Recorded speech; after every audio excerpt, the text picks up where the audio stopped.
السلام علیکم ورحمۃ اللہ وبرکاتہ، نحمده ونصلی علی رسولہ الکریم، اما بعد فاعوذ باللہ من الشیطان الرجیم، بسم اللہ الرحمن الرحیم، رب اشرح لی صدری ویسر لی امری واحلل عقدۃ من لسانی یفقہوا قولی، والذین یصلون ما امر اللہ بہ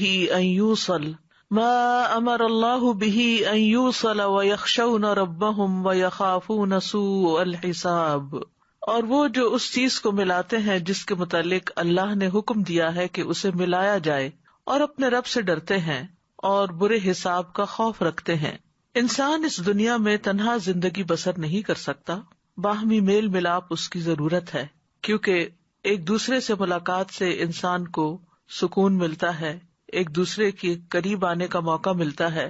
لیکن خوشگوار زندگی کے لیے ضروری ہے کہ جن لوگوں کے ساتھ اس کا قریبی تعلق ہے ان کے ساتھ تعلقات بھی اچھے ہوں۔ انسان ایک معاشرے میں کس طرح رہے، اس کے تعلقات کیسے خوشگوار ہوں، اس کا طرز عمل کیسا ہو، اس کا رویہ دیگر انسانوں کے ساتھ کیسا ہو، اس بارے میں ہمارا دین ہمیں بہترین رہنمائی دیتا ہے، اور وہ یہ کہ لوگ ایک دوسرے کے خیر خواہ ہوں، ان کا دل ایک دوسرے کے خلاف حسد بغض سے خالی ہو، وہ دوسرے کی کامیابی پر خوش ہوں، اگر دوسروں سے کوئی تکلیف پہنچے تو عفو درگزر کا معاملہ کرنے والے ہوں۔ اور اس طرح اللہ سبحانہ وتعالیٰ نے برائی کو بھلائی سے دور کرنے کا بھی حکم دیا ہے تاکہ باہمی تعلقات میں رخنے پیدا نہ ہوں۔ آپ نے فرمایا کہ تم میں سب سے بہتر وہ ہے جو اپنے گھر والوں کے لیے بہتر ہو، اور میں اپنے گھر والوں کے لیے سب سے بہتر ہوں۔ انسان کا سب سے پہلا امتحان خود اپنے گھر کے اندر ہوتا ہے، قریبی رشتوں کے ساتھ ہوتا ہے۔ اکثر ایسے معاملات پیش آتے ہیں جن سے انسان دل برداشتہ ہو جاتا ہے، لیکن اللہ کی نظر میں وہی اچھا ہے جو صبر سے کام لیتے ہوئے ان رشتوں کو نبھائے اور ان سے حسن سلوک کرتا رہے۔ ایسے شخص کے لیے انجام بھی اچھا ہے اور انعام بھی۔ تو آج کی گفتگو کا موضوع ہے رشتہ داروں سے حسن سلوک کیجیے، اور اس کے لیے ہم نے سورۃ الرعد کی آیت نمبر 21 کو بنیاد بنایا ہے۔ اس آیت سے پچھلی آیت میں کچھ یوں ذکر آیا ہے کہ بے شک نصیحت تو عقل مند ہی پکڑتے ہیں، انما یتذکر اولو الالباب۔ اولو الالباب یعنی عقل مند، عقل والے۔ تو عقل والے کون ہیں؟ جن کے اندر یہ صفات پائی جاتی ہوں۔ کئی ایک صفات کا ذکر ہے یہاں، لیکن آج ہم صرف ایک صفت کے اوپر بات کریں گے، اور وہ ہے رشتوں کو جوڑنے کے بارے میں، تعلقات اچھے رکھنے کے بارے میں۔ حقیقت یہ کہ کامیاب انسان وہی ہے جس کے تعلقات اچھے ہوں، جو لوگوں کے ساتھ رہنا جانتا ہو۔ اور یہاں پر والذین یصلون ما امر اللہ بہ ان یوصل، کہ وہ تمام امور جن کو اللہ نے ملانے کا حکم دیا ہے ان کو ملائیں، مثلاً اللہ اور اس کے رسول پر ایمان، اللہ اور اس کے رسول کے ساتھ محبت، اللہ وحدہ کی عبادت، اس کے رسول کی اطاعت کے لیے سر تسلیم خم کرنا، سب اس میں داخل ہے۔ اور اسی طرح انسانوں کے ساتھ سب سے پہلے ماں باپ کے ساتھ اپنی زبان سے اپنے عمل سے اچھا سلوک کر کے صلہ رحمی کرنا اور ان کی نافرمانی نہ کرنا، اور پھر اس کے بعد قریبی رشتہ داروں کے ساتھ حسن سلوک کرنا، اپنے گھر والوں کے ساتھ، دوستوں، ساتھیوں، غلاموں، دین اور دنیا کے حقوق کی کامل ادائیگی کے ذریعے حسن سلوک سے پیش آنا، یہ سب چیزیں اس میں داخل ہوتی ہیں۔ یہاں پر جو لفظ آیا ہے والذین یصلون، وہ لوگ جو جوڑتے ہیں۔ وصل کا اصل معنی ہے احسان و اکرام، صلہ رحمی کے لیے، لیکن اس میں سارے نیکی کے کام، اطاعت کے کام شامل ہو جاتے ہیں، اور ہر تعلق والے کے ساتھ احسان کرنا، خواہ وہ ماں کی طرف سے رشتہ دار ہوں یا باپ کی طرف سے نسب کے رشتے ہوں، ان سب کے ساتھ محبت اور احسان کا معاملہ کیا جائے۔ اسی طرح صرف خونی رشتوں کے ساتھ ہی نہیں بلکہ دیگر رشتوں میں، جیسے دوست ہیں، احباب ہیں، کولیگز ہیں، ان کے ساتھ بھی حسن سلوک کیا جائے۔ اور ایمان والے تو نہ صرف یہ کہ مسلمانوں کے ساتھ اچھا سلوک کرتے ہیں، تعلقات اچھے رکھتے ہیں، بلکہ نبی صلی اللہ علیہ وسلم نے تو مشرک والدین کے ساتھ بھی صلہ رحمی کا حکم دیا، جیسا کہ حضرت اسماء بنت ابی بکر کے واقعے میں آتا ہے۔ وَيَخْشَوْنَ رَبَّهُمْ وَيَخَافُونَ سُوءَ الْحِسَابِ، اور وہ اپنے رب سے ڈرتے ہیں اور برے حساب سے ڈرتے ہیں۔ کیوں ڈرتے ہیں؟ کہ ہم سے اپنے فرائض کو ادا کرنے میں کہیں کوئی کوتاہی نہ ہو گئی ہو، اور پھر کہیں ہمارا برا حساب نہ ہو، یعنی شدید حساب نہ ہو۔ قیامت کے دن کی ہولناکیوں سے ڈرتے ہیں، حساب کتاب کی باریکیوں سے ڈرتے ہیں۔ اور برے حساب سے مراد، فرقت کہتے ہیں کہ مجھ سے ابراہیم نے پوچھا کہ کیا تم جانتے ہو کہ برا حساب کس کو کہتے ہیں؟ برا حساب وہ ہے جس میں ہر چیز کی پوچھ گچھ کی جائے، پورا آڈٹ ہو اور پورا احاطہ کیا جائے معاملات کا، عبادات کا، اور اس میں تنقید بھی کی جائے، اور جس سے یہ حساب کیا گیا اس کو تو عذاب دیا جائے گا۔ تو یہاں پر اللہ سبحانہ وتعالیٰ کے لیے خشیت کا لفظ آیا ہے اور آخرت کے حساب کے لیے خوف کا لفظ آیا ہے۔ دونوں میں فرق یہ ہے کہ خشیت میں تعظیم بھی شامل ہوتی ہے، اور بعض علماء کہتے ہیں کہ خشیت سے مراد شدید ترین خوف ہے، کہ اللہ سے بہت زیادہ ڈرتے ہیں۔ اور اس کے بارے میں صحیح مسلم میں آپ نے فرمایا کہ تم اللہ سے اس طرح ڈرو گویا کہ تم اللہ کو دیکھ رہے ہو۔ اگر یہ مرتبہ حاصل نہ ہو تو کم از کم اتنا یقین رکھو کہ اللہ تم کو دیکھ رہا ہے۔ اور اہل ایمان جو ہے وہ آخرت کے دن سے خوف کھاتے ہوئے نیک اعمال کرتے ہیں، جیسا کہ قرآن مجید میں بھی آتا ہے، رجال لا تلہیہم تجارۃ ولا بیع عن ذکر اللہ واقام الصلاۃ وایتاء الزکاۃ یخافون یوما تتقلب فیہ القلوب والابصار، وہ مرد جنہیں اللہ کے ذکر اور نماز قائم کرنے اور زکوٰۃ دینے سے نہ کوئی تجارت غافل کرتی ہے اور نہ کوئی خرید و فروخت، وہ اس دن سے ڈرتے ہیں جس میں دل اور آنکھیں الٹ جائیں گی۔ اسی طرح یوفون بالنذر ویخافون یوما کان شرہ مستطیرا، جو اپنی نظر پوری کرتے ہیں اور اس دن سے ڈرتے ہیں جس کی مصیبت بہت زیادہ پھیلی ہوئی ہوگی۔ یعنی مومن سارے نیک کام کرنے کے بعد، اللہ تعالیٰ کے حقوق ادا کرنے کے بعد اور بندوں کے حقوق ادا کرنے کے بعد، صلہ رحمی کرنے کے بعد بھی ڈرتے رہتے ہیں، کیونکہ آخرت کا دن کوئی معمولی دن نہیں، وہ حساب کتاب کا دن ہے اور اس میں انسانوں کی حالت غیر ہوگی۔ اس لیے وہ ڈرتے ہیں کہ کہیں ہم سے زیادہ حساب نہ لیا جائے، کیونکہ جس سے پوچھ لیا گیا اس کے پاس تو کوئی جواب نہیں ہو سکتا پھر۔ اور جہاں تک صلہ رحمی کا تعلق ہے، جو کہ آج کی ہماری گفتگو کا موضوع ہے، تو صلہ رحمی جو ہے صلہ سے ہے۔ صلہ کہتے ہیں ایک چیز کو دوسری چیز کے ساتھ ملانا حتیٰ کہ وہ اس سے چمٹ جائے، اور اس کی ضد جو ہے ہجران ہے، یعنی چھوڑ دینا۔ ابن منظور نے لغوی اور اصطلاحی معنوں کے درمیان تعلق کو واضح کرتے ہوئے کہا کہ یہ ایک کنایہ ہے ان رشتہ داروں پر احسان کرنے کے بارے میں جو نسبی اور سسرالی ہوں، نسبی جو ماں باپ کی طرف سے ہوں اور سسرالی جو ساس سسر کے رشتے میں سے رشتہ دار بنے، ان پر شفقت کرنا اور ان کے ساتھ نرمی سے پیش آنا اور ان کے احوال کی رعایت کرنا، خواہ وہ دور کے رشتہ دار ہوں یا وہ بدسلوکی کرتے ہوں۔ یعنی صلہ رحمی میں صرف ماں کی طرف کے رشتہ دار شامل نہیں ہے، کیونکہ رحم سے تعلق جوڑا جاتا ہے اس کا، تو پھر صرف سمجھا جاتا ہے شاید ماں ہی کے طرف سے جو رشتہ دار ہے، نہیں، اس میں باپ کی طرف سے بھی حسب نسب جو بھی انسان کا ہے، اور پھر صرف والدین ہی نہیں بلکہ سسرال بھی، یعنی میکا ہی نہیں، سسرال کے ناطے سے بھی جو رشتے بنتے ہیں وہ بھی شامل ہیں، اور پھر اس میں دور کے رشتے دار بھی شامل ہیں اور قریب کے بھی شامل ہیں، اور وہ بھی شامل ہے جو ہم سے اچھا سلوک کرتے ہیں اور وہ بھی شامل ہے جو ہم سے اچھا سلوک نہ کریں۔ تو صلہ رحمی کے برعکس ایک لفظ استعمال ہوتا ہے قطع رحمی، اور وہ ان تمام چیزوں کے برعکس کو کہتے ہیں۔ گویا جب وہ ان پہ احسان کرتا ہے تو اپنے اور ان کے درمیان قرابت داری اور سسرالی رشتہ داری اور جائز صلے اور عطیے کو ملاتا ہے، اور قطع رحمی میں کاٹتا ہے۔ صلہ رحمی کی ایک اور جامع تعریف یوں کی گئی ہے کہ صلہ رحمی کا مطلب یہ ہے کہ جتنا ہو سکے رشتہ داروں کو خیر پہنچائی جائے، اور حسب طاقت جتنا ہو سکے ان سے شر کو دور کیا جائے۔ یعنی صلہ رحمی کا لفظ چونکہ عربی کا لفظ ہے تو عام طور پر لوگ سمجھتے نہیں کہ پھر کرنا کیا ہے، تو کرنے میں یہ ہے کہ اپنے اور سسرالی رشتہ داروں کو جو بھی خیر پہنچا سکتے ہو، جو جو کچھ اللہ نے تمہیں دیا ہے وہ ان تک پہنچاؤ، اور انہیں اگر کوئی تکلیف آ گئی تو اس تکلیف کو ان سے دور کرو۔ یہ ہے صلہ رحمی۔ امام نووی کہتے ہیں صلہ رحمی رشتہ داروں پر اس انداز میں احسان کرنا ہے کہ وہ صلہ رحمی کرنے والے کے اور جس کے ساتھ صلہ رحمی کی جا رہی ہے اس کے حالات کے مناسب ہو۔ کبھی یہ مال کے ذریعے ہوتی ہے، کبھی خدمت کرنے سے، کبھی صرف ملاقات اور سلام کرنے سے ہوتی ہے۔ ابن قیم کہتے ہیں کہ صلہ رحمی یہ نہیں کہ رشتہ داروں کو اس حال میں چھوڑ دیا جائے کہ وہ بھوک اور پیاس اور برہنگی سے تباہ ہو رہے ہوں اور ان کا رشتہ دار بہت زیادہ مالدار ہو، اور صلہ رحمی واجب ہے خواہ رشتہ دار کافر ہی کیوں نہ ہو اور اس کا دین کے ساتھ کوئی تعلق نہ ہو، پھر بھی اس کے ساتھ صلہ رحمی کرنی چاہیے۔ یعنی اگر صلہ رحمی کرنے والا دین سے تعلق رکھتا ہے اور نہ کرنے والا دین سے تعلق نہیں رکھتا پھر بھی صلہ رحمی کرو۔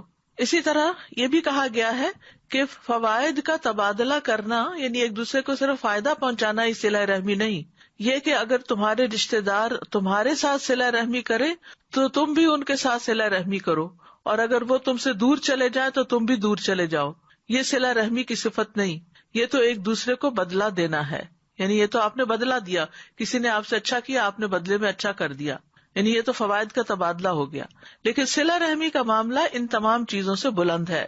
عبداللہ ابن عمرو رضی اللہ عنہ کہتے ہیں کہ نبی صلی اللہ علیہ وسلم نے فرمایا، کسی کام کا بدلہ دینا صلہ رحمی کرنا نہیں، بلکہ صلہ رحمی کرنے والا وہ شخص ہے کہ جب اس کے ساتھ صلہ رحمی والا معاملہ ختم کر دیا جائے وہ پھر بھی صلہ رحمی کرے. سلیمان بن موسیٰ کہتے ہیں، ابن محیریز سے کہا گیا کہ رشتہ داروں کا کیا حق ہے؟ انہوں نے کہا، اگر رشتہ دار آپ کی طرف آئے تو ان کا استقبال کیا جائے، ویلکم کیا جائے، اور اگر وہ پیٹھ پھیر کے جائیں تو ان کے پیچھے جایا جائے.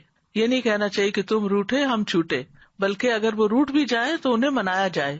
قرطبی کہتے ہیں کہ صلہ رحمی کی 2 قسمیں ہوتی ہیں، یعنی وہ رشتہ داری جس کو ملایا جاتا ہے، نمبر 1 یہ عام ہوتی ہے اور نمبر 2 یہ خاص ہوتی ہے. عام صلہ رحمی جو ہے یہ دین پر مبنی ہے، یعنی کسی صاحب ایمان کے ساتھ تعلق ہونا، ضروری نہیں کہ وہ رشتہ دار ہی ہو، کیونکہ ہم سب آدم کی اولاد ہیں، اور آدم کی اولاد ہونے کی حیثیت سے ہم کسی نہ کسی جگہ جا کر ضرور رشتے میں مل جاتے ہیں. ہم کسی نہ کسی درجے پر سب ایک دوسرے کے رشتے دار ہی ہیں، کیونکہ ہم آدم کی اولاد ہیں. تو عام رشتے داری یا صلہ رحمی کیا ہے کہ انسان کسی بھی انسان کے ساتھ حسن سلوک کرے، چاہے وہ خون کا رشتہ ہو یا سسرال کا ہو یا نہ ہو. یعنی کسی صاحب ایمان کے ساتھ تعلق ہونا، بس اس کو باہمی محبت اور خیر خواہی اور عدل و انصاف اور واجب اور مستحق حقوق بجا لانے کے ساتھ ملانا واجب ہے. اور خاص صلہ رحمی یہ ہے کہ آپ ان تمام چیزوں کے ساتھ خرچ کو بڑھا دیں اور ان کے حالات کی خبر گیری کرتے رہیں اور ان کی غلطیوں کو نظر انداز کرتے رہیں.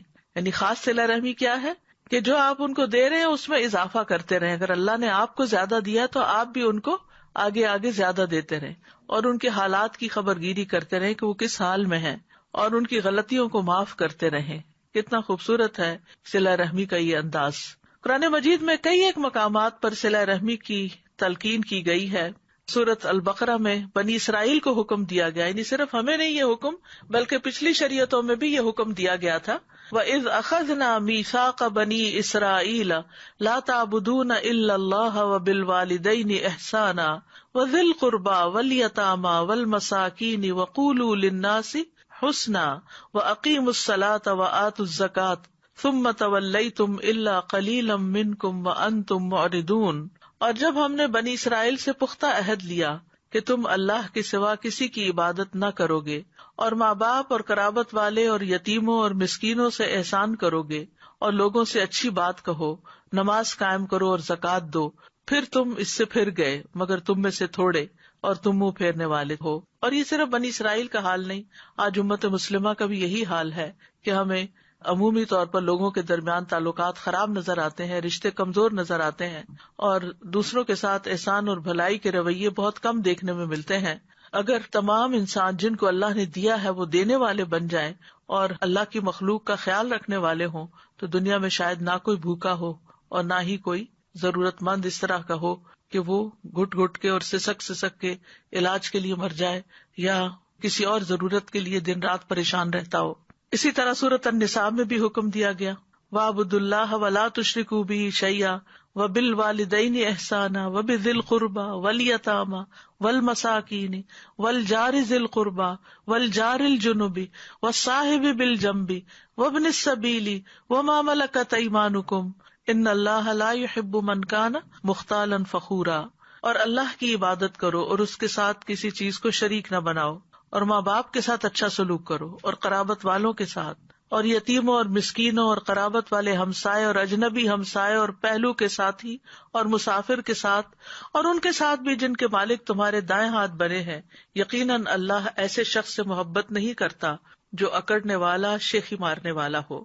تو بہرحال تمام انسانوں سے اچھے سلوک کا حکم دیا گیا ہے، لیکن رشتے دار باقی سب کی نسبت زیادہ حقدار ہوتے ہیں. سورۃ انفال میں آتا ہے وَأُولُو الْأَرْحَامِ بَعْضُهُمْ أَوْلَىٰ بِبَعْضٍ فِي كِتَابِ اللَّهِ إِنَّ اللَّهَ بِكُلِّ شَيْءٍ عَلِيمٌ. اور رشتے دار اللہ کی کتاب میں ایک دوسرے کے زیادہ حقدار ہیں، بے شک اللہ ہر چیز کو خوب جاننے والا ہے.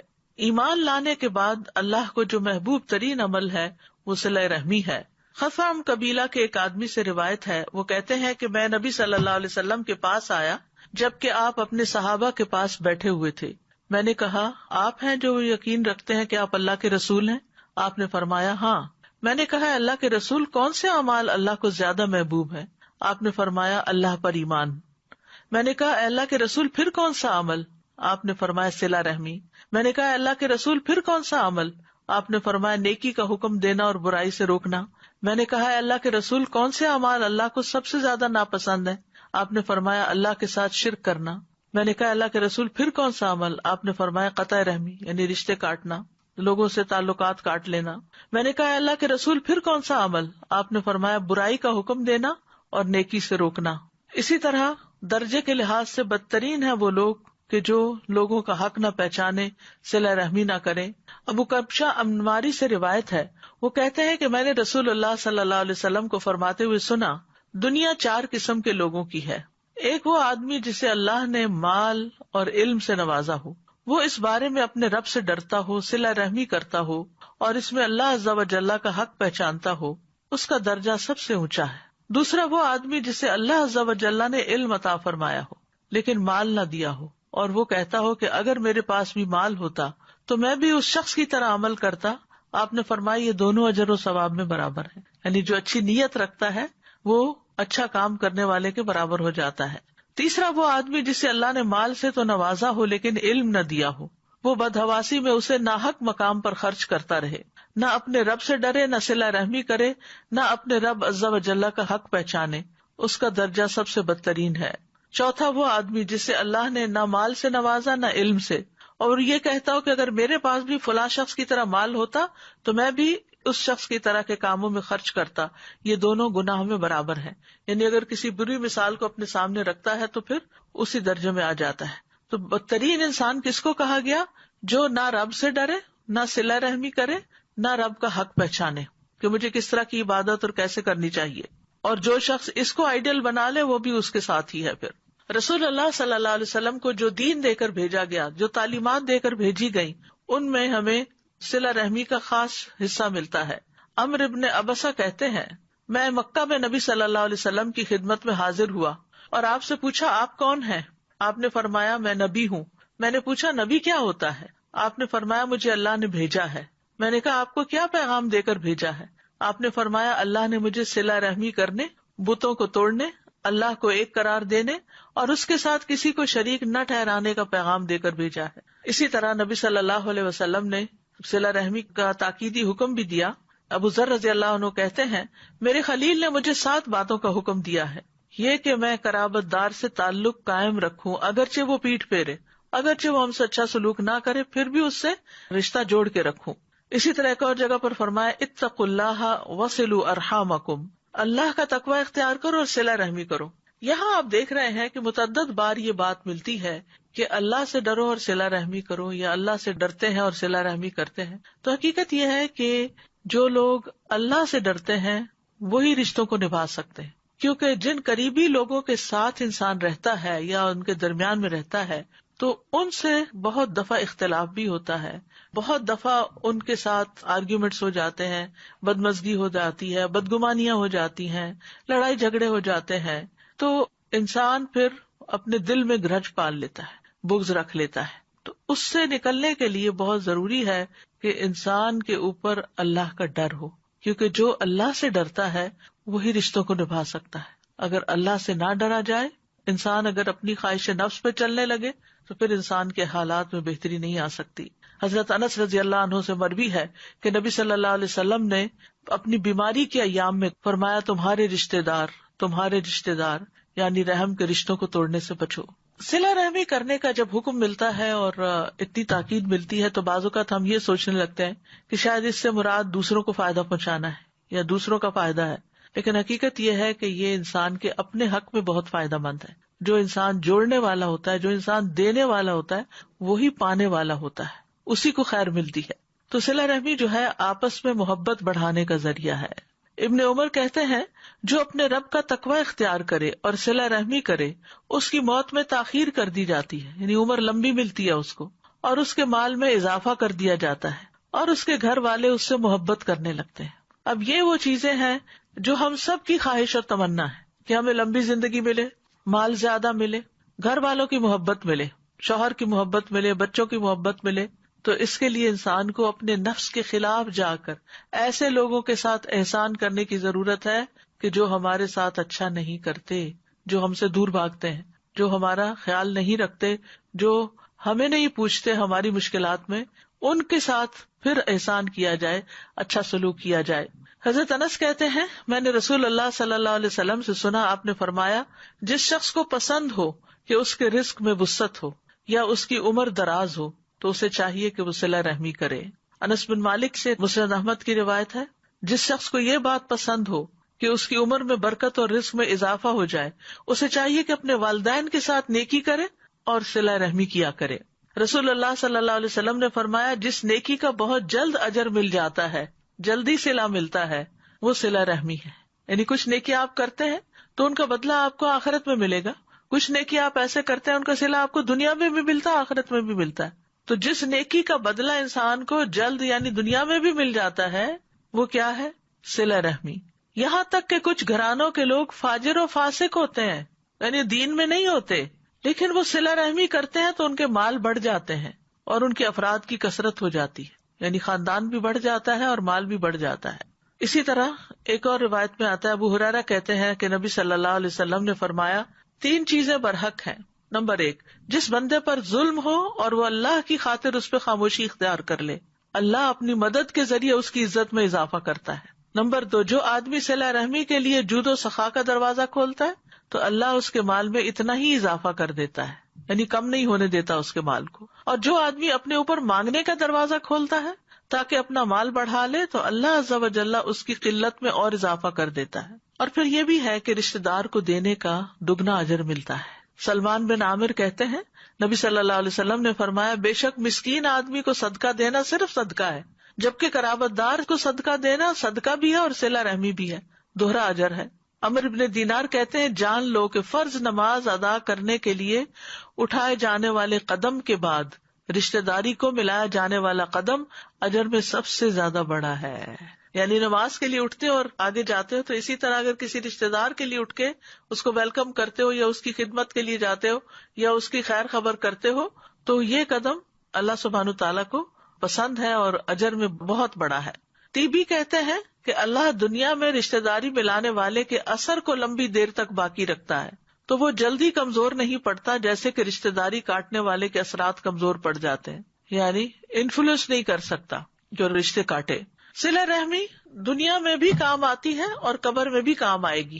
نبی صلی اللہ علیہ وسلم نے فرمایا میت کو جب اس کی قبر میں رکھا جاتا ہے تو وہ ان کے پلٹ جانے کے وقت ان کے جوتوں کی آواز سنتی ہے، سو اگر وہ مومن ہوتا ہے تو نماز اس کے سرہانے ہوتی ہے، روزہ اس کی دائیں طرف ہوتا ہے، زکوٰۃ اس کی بائیں طرف ہوتی ہے، اور دیگر نیک کام صدقہ، صلہ رحمی، نیکی اور لوگوں سے اچھائی اس کے دونوں پاؤں کے پاس ہوتے ہیں۔ تو اس سے کیا پتہ چلتا ہے کہ قبر میں اگر عذاب آنے لگے تو صلہ رحمی جو ہے وہ پروٹیکشن کا کام دیتی ہے، اور وہ کہتے ہیں کہ میری طرف آنے کا کوئی راستہ نہیں ہے۔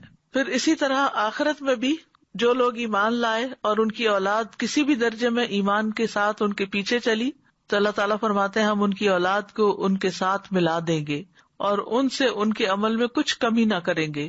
ہر آدمی اس کے عوض جو اس نے کمایا گروی رکھا ہوا ہے، ہر آدمی جو اس نے کمایا اس کے عوض گروی رکھا ہوا ہے، یعنی اس کی جان نہیں چھوٹ سکتی جب تک کہ وہ اپنی جان کا کوئی تاوان نہ دے دے۔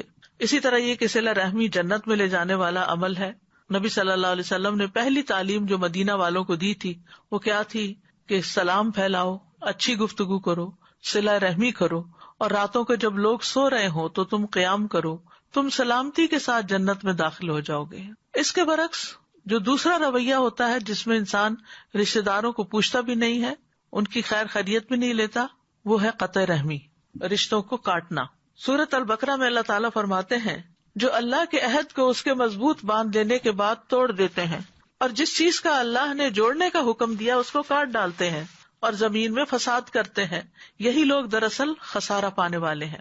یاد رکھیے رشتوں کو کاٹنا اللہ کی لعنت کا مستحق بناتا ہے انسانوں کو۔ والذین ینقضون عہد اللہ من بعد میثاقہ ویقطعون ما امر اللہ بہ ان یوصل ویفسدون فی الارض اولئک لہم اللعنۃ ولہم سوء الدار اور وہ لوگ جو اللہ کے عہد کو پختہ کرنے کے بعد توڑ دیتے ہیں اور اس چیز کو کاٹ دیتے ہیں جس کے متعلق اللہ نے حکم دیا کہ اسے ملایا جائے، اور زمین میں فساد کرتے ہیں، یہی لوگ ہیں جن کے لیے لعنت ہے اور انہی کے لیے اس گھر کی خرابی ہے۔ میمون بن مہران کہتے ہیں کہ مجھے عمر بن عبدالعزیز نے کہا کہ رشتہ داری توڑنے والے کا ساتھی نہ بن، اس سے دوستی نہ کر، کیونکہ اللہ سبحانہ تعالیٰ نے قرآن کی 2 آیات میں ایسے شخص پہ لعنت فرمائی ہے۔ تو جو شخص لعنت کا مستحق ہو اس سے تعلق نہ رکھو، کیونکہ وہ تمہاری طرف بھی آ جائے گی۔ جس نے رشتوں کو توڑا اللہ اس کو توڑے گا، اور جس نے رشتوں کو ملایا اللہ اس کو ملا دے گا۔ اسی طرح قطع رحمی اعمال کی قبولیت کے راستے میں رکاوٹ بنتی ہے۔ ابو ہریرہ رضی اللہ عنہ سے روایت ہے، وہ کہتے ہیں میں نے رسول اللہ صلی اللہ علیہ وسلم کو فرماتے ہوئے سنا، یقیناً بنی آدم کے اعمال ہر جمعرات کو پیش کیے جاتے ہیں اور کسی قطع رحمی کرنے والے کے عمل کو قبول نہیں کیا جاتا، یعنی جو رشتوں کو کاٹتا ہے اس کے باقی نیک اعمال بھی قبول نہیں ہوتے۔ تو آپ دیکھیے کتنا خسارے کا سودا ہے۔ ناراضگیاں ہو جاتی ہیں، ایک دوسرے سے تعلقات خراب ہو جاتے ہیں، لیکن انسان کو معاف کر کے پھر دوسرے کے ساتھ حسن سلوک کرتے رہنا چاہیے، اسی میں انسان کی بھلائی ہے۔ قطع رحمی دنیاوی تنگی کا باعث بھی بنتی ہے۔ نبی صلی اللہ علیہ وسلم نے فرمایا، جس نے قطع رحمی کی یا جھوٹی قسم اٹھائی وہ مرنے سے پہلے اس کا وبال دیکھ لے گا۔ دنیا میں ہی ملنے والی سزا ہے اس کی، یعنی یہ ایسا گناہ ہے جس کی سزا دنیا میں ہی مل جاتی ہے انسان کو۔ نبی صلی اللہ علیہ وسلم نے فرمایا، کوئی گناہ اس لائق نہیں ہے کہ اللہ اس کے کرنے والے کو جلدی دنیا میں سزا دے دے اور اس کے ساتھ ساتھ آخرت میں بھی اس سزا کو جمع رکھے، سوائے قطع رحمی کے، خیانت کے اور جھوٹ کے۔ یہ ایسی چیزیں ہیں کہ جن کی وجہ سے دنیا میں بھی انسان پر مصیبتیں آتی ہیں، اور رشتہ داروں کے ساتھ اگر انسان ظلم کرنے والا ہو تو وہ گناہ ویسے ہی معاف نہیں ہوگا۔ عام لوگوں کے ساتھ بھی تعلقات اچھے ہونے چاہیے، 3 دن سے زیادہ کسی کے ساتھ ناراضگی نہیں ہونی چاہیے۔ نبی صلی اللہ علیہ وسلم نے فرمایا، کسی مسلمان کے لیے جائز نہیں کہ 3 دن سے زیادہ اپنے کسی مسلمان بھائی سے قطع تعلق رکھے۔ اگر دونوں ہی 3 دن سے زیادہ قطع کلامی کیے رہے تو جب تک وہ اس حال پر رہیں گے حق سے دور رہیں گے۔ جو پہلے رجوع کر لے گا اس کا یہ پہل کرنا اس کے لیے کفارہ بن جائے گا۔ اگر اس نے دوسرے کو سلام کیا لیکن اس نے جواب نہ دیا تو سلام کرنے والے کو فرشتے جواب دیں گے اور رد کرنے والے کو شیطان۔ اگر وہ دونوں قطع تعلقی کی حالت میں مر گئے تو جنت میں اکٹھے کبھی نہ ہو سکیں گے۔ اسی طرح 1 سال تک قطع رحمی کیے رکھنا دوسرے کو قتل کرنے کے برابر ہے۔ رسول اللہ صلی اللہ علیہ وسلم نے فرمایا، کسی مسلمان کے لیے حلال نہیں کہ اپنے بھائی کو 3 دن سے زائد چھوڑے رکھے، یعنی ناراض ہو کر۔ ویسے تو انسان اب جیسے آج کل لاک ڈاؤن ہے تو سب اپنے اپنے گھروں میں ہیں، اور سب کو انسان جن جن کو جانتا ہے سب کو فون میسج بھی نہیں کر سکتا، کیونکہ رمضان کے دن ہے، اگر ہم مصروف ہوتے ہیں تو دوسرے بھی مصروف ہوتے ہیں، عبادت کے دن ہے، لیکن ان کے لیے دعائیں ہم کرتے ہیں، دعاؤں میں وہ یاد رہتے ہیں۔ تو اس طرح قطع رحمی نہیں ہوتی، قطع تعلقی نہیں ہوتی، لیکن یہ ہے کہ انسان کے لیے ناراض ہو کر کسی سے سلام دعا چھوڑ دینا یہ درست نہیں، یہ قطع رحمی ہوتی ہے۔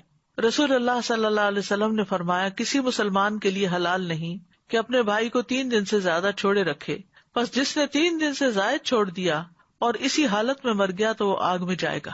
قرب قیامت کی نشانیوں میں سے ایک نشانی بھی ہے۔ نبی صلی اللہ علیہ وسلم نے فرمایا، قیامت اس وقت تک قائم نہیں ہوگی جب تک ہر طرف بے حیائی عام نہ ہو جائے، قطع رحمی اور برا پڑوس عام نہ ہو جائے، اور جب تک خائن کو امین اور امین کو خائن نہ سمجھا جانے لگے، یعنی ویلیوز ہی الٹ جائیں گی۔ اسی طرح آپ نے فرمایا، قیامت کے قریب سلام صرف پہچان کے لوگوں کو کیا جانے لگے گا، یعنی جس کو جانتے ہوں گے صرف اسی سے سلام دعا۔ تجارت پھیل جائے گی، حتیٰ کہ عورت بھی تجارتی معاملات میں اپنے خاوند کی مدد کرے گی۔ قطع رحمی ہونے لگے گی، لوگوں کے ٹیمپرامنٹس بڑے نازک ہو جائیں گے، چھوٹی چھوٹی بات پر منہ بسور لینا، بات چیت چھوڑ دینا، گھر سے نکل جانا، اوروں کو جا کے قصے سنانا، یہ سب اسی کے حصے ہیں۔ اور فرمایا، جھوٹی گواہی دی جانے لگے گی، سچی گواہی کو چھپایا جائے گا اور قلم کا چرچا ہوگا، یعنی لکھنے والے بہت ہوں گے، چیزیں ہم فارورڈ تو بہت کرتے رہتے ہیں، لیکن پڑھنے والے اور عمل کرنے والے کم ہوں گے۔ پھر یہ جنت سے محروم کرنے والا فعل بھی ہے۔ نبی صلی اللہ علیہ وسلم نے فرمایا، قطع رحمی کرنے والا جنت میں داخل نہ ہوگا۔ اب یہاں پر یہ بھی سمجھ لینا چاہیے کہ صلہ رحمی کے کچھ درجے ہیں اور وہ رشتہ داری کے اعتبار سے ہیں، یعنی صلہ رحمی انسان کی قدرت رشتہ داروں کی ضرورت کے مطابق مختلف بھی ہوگی۔ بعض صلہ رحمی واجب ہوتی ہے، بعض مستحب ہوتی ہے، اور اگر اس میں سے کوئی شخص کچھ بھی صلہ رحمی کرے لیکن اس کو مکمل طور پر بہت زیادہ ادا نہ کرے تو اس کو قطع رحمی کرنے والا نہیں کہا جائے گا۔ پھر یہ اصول بھی یاد رکھیے کہ جو جتنا قریبی ہو اس کے ساتھ صلہ رحمی کو مقدم رکھا جائے، مثلاً سب سے پہلے ماں، آپ نے فرمایا تھا نا کہ تمہاری ماں، تو سب سے پہلے ماں کے ساتھ صلہ رحمی، پھر باپ، پھر اولاد، پھر دادا دادی نانا نانی، پھر بھائی بہنوں کو، پھر باقی کے سارے محرم رشتے دار جیسے چچا پھوپھی ماموں خالائیں، اور جو جتنا غریبی ہے اس کو اتنا ہی مقدم رکھا جائے، پرائرٹی دی جائے. اسی طرح والدین کی طرف کے رشتے داروں کو باقی رشتے داروں پر مقدم سمجھا جائے. پھر رحم کے رشتے داروں میں سے غیر محرم کے ساتھ نیکی کی جائے، جیسے چچا کا بیٹا اور بیٹی، ماموں اور خالہ کے بچے، پھر دیگر سسرالی رشتے دار. پھر آپ دیکھیے کہ صرف والدین نہیں، والدین کے دوستوں کے ساتھ بھی صلہ رحمی کرنی چاہیے. یعنی والدین کا حق تو ہے، لیکن جن کے ساتھ ماں باپ اچھا سلوک کرتے ہوں یا ان سے دوستی ہو ان کا بھی حال حوال پوچھتے رہنا چاہیے. ابن عمر سے روایت ہے کہ جب وہ مکہ کی طرف جاتے تو اپنے گدھے کو ساتھ رکھتے، اونٹ کی سواری سے تھک جاتے تو گدھے پہ بیٹھ جاتے اور سر پہ امامہ باندھ لیتے. ایک دفعہ آپ اپنے گدھے پر سوار تھے، ان کے پاس سے ایک دیہاتی آدمی گزرا تو ابن عمر نے اس سے پوچھا، کیا تم فلاں کے بیٹے نہیں ہو؟ اس نے کہا کیوں نہیں. انہوں نے یعنی ابن عمر نے اپنا گدھا اور اس کو دے دیا کہ اس پہ سوار ہو جاؤ، پھر امامہ دے دیا کہ اپنے سر پہ باندھ لو. تو بعض ساتھیوں نے کہا کہ اللہ آپ کو بخشے، آپ نے اس اعرابی کو اپنا گدھا بھی دے دیا اور امامہ بھی دے دیا، جو سہولت کے لیے آپ دونوں چیزیں یوز کرتے تھے. ابن عمر نے کہا، میں نے رسول اللہ صلی اللہ علیہ وسلم سے سنا، آپ فرماتے تھے بے شک نیکیوں میں سب سے بڑی نیکی آدمی کا اپنے باپ کی وفات کے بعد اس کے دوستوں سے اچھا سلوک کرنا ہے. اور اس دیہاتی کا باپ حضرت عمر کا دوست تھا. اب اس میں اسی طرح یہ ہے کہ جیسے آپ کے پاس مال ہو اور آپ نے مال تقسیم کرنا ہو تو پھر دینے میں جو قریبی رشتے دار ہوں گے ان کا حق زیادہ ہوگا، جو دور ہوتے جائیں گے وہ اسی اعتبار سے کم ہو جائیں گے. عطا ابن ابی رباح کہتے ہیں، وہ درہم جو میں رشتے داروں کو دوں مجھے اس 1000 درہم سے زیادہ محبوب ہے جو میں محتاج لوگوں میں تقسیم کروں. یعنی اگر رشتے دار ضرورت مند ہے تو پہلے ان کو دیا جائے. پھر اسی طرح نان مسلم رشتے دار کے ساتھ بھی صلہ رحمی کرنی چاہیے. حضرت عمر رضی اللہ عنہ نے ایک دفعہ ایک ریشمی جبہ جو خریدا گیا تھا نبی صلی اللہ علیہ وسلم کے لیے، تو آپ نے اس کو پسند نہیں فرمایا کیونکہ وہ ریشمی تھا، تو حضرت عمر نے وہ اپنے مکے میں ایک بھائی کو بھیج دیا جو مسلمان نہیں تھا. تو بہرحال ہر قریبی اور دور والے رشتے کے ساتھ صلہ رحمی کرنی چاہیے. ابن عباس کہتے ہیں کہ اپنے حسب نسب یاد رکھو، رشتے یاد رکھو جن کے ساتھ تم صلہ رحمی کر سکو. خاص طور پر جو لوگ باہر کے ممالک میں رہتے ہیں وہ بیک ہوم اپنے جو رشتے دار ہیں، بہن بھائی ہیں، ان کے بچے ہیں، ماموں پھوپھی وغیرہ، ان سب کا تعارف اپنے بچوں کو ضرور کروائیں کہ کون کیا ہے. ابن عباس کہتے ہیں اپنے حسب نسب یاد رکھو تاکہ تم صلہ رحمی کر سکو. اگر رشتے ہی یاد نہیں ہوں گے تو رشتے داری کہاں سے نبھائی جائے گی. پھر فرمایا اگر رشتے داروں کو صلہ رحمی کے ساتھ قریب کیا جائے تو وہ دور نہیں ہوتے اگرچہ وہ دور ہوں، اور رشتے دار کو جب دور کر دیا جائے تو وہ قریب نہیں ہوتے اگرچہ وہ قریب ہی کیوں نہ ہو. اور ہر رشتے داری قیامت کے دن اپنے ساتھی کے سامنے آئے گی اور وہ اس کے حق میں رشتے داری ملانے کی گواہی دے گی اگر اس نے اس کو جوڑا ہوگا، اور اس کے خلاف کاٹنے کی گواہی دے گی اگر اس نے اس کو کاٹا ہوگا. اب کرنے کے کام کیا کیا ہے؟ سب سے پہلی بات یہ ہے کہ رشتے داروں سے ملاقات کی جائے، لیکن اس طرح ملاقاتیں نہ شروع کر دیں کہ جس سے دوسرے کے کام کاج جو ہیں ان میں حرج آئے. رشتے داروں سے ملاقات جو ہے یہ برکت کا ذریعہ ہوتی ہے. ابن تین کہتے ہیں کہ صلہ رحمی کی وجہ سے اطاعت کے کاموں کی توفیق ملتی ہے اور نیکیوں کا موقع ملتا ہے، نافرمانی سے بچتا ہے انسان. پھر انسان کا اچھا ذکر باقی رہتا ہے، گویا کہ اسے موت نہیں آئی، مرنے کے بعد بھی وہ یاد رہتا ہے. جن کے ساتھ وہ اچھا سلوک کرتا تھا وہ اس کو یاد رکھتے ہیں. تو پہلی چیز کیا ہے؟ ملاقات کرنا، کہ خود ملنے چلے جائیں. دوسری ہے وہ آئے تو مہمان نوازی کرنا. پھر تیسرا یہ کہ ان کی خبر رکھنا، خبر گیری کرنا، ان کے بارے میں پوچھتے رہنا، ان کو سلام کہنا، خواہ فون کر کے یا کسی کے ذریعے سلام بھیج کے یا کوئی میسج کر کے. چوتھی چیز ہے ان کو اپنا مال دیں. اگر رشتے دار محتاج ہے تو صدقے کی صورت میں دیں، اگر محتاج نہیں تو تحفے کی شکل میں دیں، کیونکہ دگنا اجر ہے. نمبر 5 ان کے بڑوں کی عزت کریں اور ان کے کمزوروں پر شفقت کریں. نمبر 6 ان کے مرتبے کے اعتبار سے ان کو مقام دے، یعنی جو عمر میں بڑے ہیں، جو کسی مقام میں بڑے ہیں، اس اعتبار سے ان کا خیال رکھیں، یعنی اس مقام پر ان کو اتاریں جس کے وہ حقدار ہیں. اگر اللہ نے ان کو بلند مقام دیا دنیا میں تو آپ بھی اس کو پہچانیں. یہ نہیں کہ حسد کی وجہ سے انسان کہے کہ جو آگے نکل گیا دنیا میں کہ اس کی برائیاں بیان کرنا شروع کر دے یا اس کو حقیر کرنا شروع کر دے لوگوں کے سامنے. نمبر 7 ان کی خوشیوں میں ان کو مبارکباد پیش کرتے ہوئے شرکت کریں اور ان کے غموں میں ان کے ساتھ غمخواری کرتے ہوئے غم گساری کریں. بس شادی ہوئی ہے، اولاد ہوئی ہے، ملازمت ملی ہے یا کوئی اور اس طرح کے کام ہیں جو ان کو خوش کر رہے ہیں تو ان کی خوشی میں شریک ہو جائیں. اسی طرح اگر ان کا کوئی فوت ہو گیا یا نقصان ہو گیا تو صبر کی نصیحت کریں، ان کے غم کو ہلکا کرنے کی کوشش کریں۔ نمبر 8، بیمار ہو تو عیادت کریں۔ نمبر 9، جنازے میں پیچھے جائیں۔ نمبر 10، ان کی دعوت قبول کریں۔ بعض اوقات دلوں میں کچھ ناراضگیاں ہوتی ہیں، وہ بلاتے بھی ہیں تو نہیں جاتے، یہ قطع رحمی ہے۔ نمبر 11، ان کے بارے میں اپنے سینوں کو صاف کر لیں، بغض نہ چھپائیں۔ کہا گیا کہ ایسا شخص قوم کا سردار نہیں ہو سکتا جو اپنے دل میں کینہ رکھتا ہو۔ نمبر 12، ان کے کٹے ہوئے لوگوں میں صلح کرائیں، یعنی آپس میں اگر رشتے دار کٹے ہوئے تو ان کو بھی جوڑنے کی کوشش کریں۔ نمبر 13، ان کے لیے دعا کریں، اور یہ تو سبھی کر سکتے ہیں اور ہر ایک کو ضرورت بھی ہے اس کی۔ اور نمبر 14، ان کو مناسب طریقے سے ہدایت کی طرف دعوت دیں، نیکی کا حکم دے، برائی سے روکیں، یعنی دین کی طرف بھی ان کو بلائیں۔ اور ہمیں یہ دعا ضرور کرنی چاہیے، اللہم الف بین قلوبنا وَأَصْلِحْ ذَاتَ بَيْنِنَا وَاهْدِنَا سُبُلَ السَّلَامِ وَنَجِّنَا مِنَ الظُّلُمَاتِ إِلَى النُّورِ وَجَنِّبْنَا الْفَوَاحِشَ مَا ظَهَرَ مِنْهَا وَمَا بَطَنَ وَبَارِكْ لَنَا فِي أَسْمَاعِنَا وَأَبْصَارِنَا وَقُلُوبِنَا وَأَزْوَاجِنَا وَذُرِّيَّاتِنَا وَتُبْ عَلَيْنَا إِنَّكَ أَنْتَ التَّوَّابُ الرَّحِيمُ وَاجْعَلْنَا شَاكِرِينَ لِنِعْمَتِكَ مُثْنِينَ بِهَا قَابِلِيهَا وَأَتِمَّهَا عَلَيْنَا۔ اے اللہ ہمارے دلوں میں محبت پیدا کر دے، یعنی ہمارے رشتوں میں، تعلقات میں، اور ہمارے آپس کے معاملات کی اصلاح کر دے، اور ہمیں سلامتی کے راستوں کی طرف رہنمائی فرما دے، اور ہمیں اندھیروں سے نجات دے کر نور کی طرف لے آ، اور ہمیں تمام ظاہری اور چھپی بدکاریوں سے محفوظ رکھ، اور ہمارے کانوں اور ہماری آنکھوں اور ہمارے دلوں اور ہمارے گھر والوں اور ہماری اولاد میں برکت عطا فرما، اور ہماری توبہ قبول فرما، بے شک تو بہت زیادہ توبہ قبول کرنے والا اور رحمت کرنے والا ہے۔ اور ہمیں اپنی نعمتوں کا شکر کرنے والا بنا دے، اور ان کی تعریف کرنے والا اور ان کو قبول کرنے والا بنا دے، اور ان نعمتوں کو ہم پر کامل فرما دے، مکمل کر دے۔ تو بہرحال رشتہ داروں کو سلام بھیجیے، میسج بھیجیے، آج کے اس لیکچر سننے کے بعد کچھ نہ کچھ عمل ضرور کیجیے، جو قریب ہوں ان کو تحفے تحائف دیجیے، کوئی عطیات دیجیے، کیونکہ اس سے آپس میں محبت بڑھتی ہے۔ ان کی ضروریات پوری کیجیے، اگر کوئی ضرورت مند ہے، مقروض ہو گئے ہیں تو قرضہ ادا کر دیجیے، بھوکے ہیں تو کھانا کھلا دیجیے، اور اگر انہوں نے آپ کے ساتھ کوئی برا سلوک کیا تو معاف کر دیجیے، اچھے اخلاق سے پیش آئیے، جو کاٹیں دور بھاگیں انہیں قریب کیجیے، اللہ کی خاطر ملاقات کے لیے جائیے۔ نبی صلی اللہ علیہ وسلم نے سب سے پہلے دین کی تبلیغ اپنے رشتہ داروں کو کی تھی، لہٰذا انہیں دینی پیغام کسی نہ کسی طرح دیجیے، کوئی کتاب، کوئی لیکچر، کوئی بک مارک، کوئی ایسی چیز جس پہ کوئی اچھا میسج ہو۔ بچوں کے ساتھ بھی اچھا سلوک کریں، یعنی صلہ رحمی صرف بڑوں سے نہیں ہوتی، بچوں کے ساتھ بھی ہو، اور اگر کبھی قسم کھا لی ہو کہ میں فلاں کے ساتھ اچھا سلوک نہیں کروں گا تو اس قسم کو توڑ کر کفارہ دے دیں، اور ایسی صلہ رحمی نہ کریں جو انسان کو حق بات سے روک دے۔ یعنی بعض اوقات ہم کہتے ہیں نا ساتھ تو دینا ہے نا، چاہے وہ غلط یا ہمارے رشتے دار ہیں، ایسا نہیں کر سکتے۔ وَإِذَا قُلْتُمْ فَاعْدِلُوا وَلَوْ كَانَ ذَا قُرْبَىٰ، جب بات کرو تو انصاف کی کرو، خواہ رشتے داری کیوں نہ ہو۔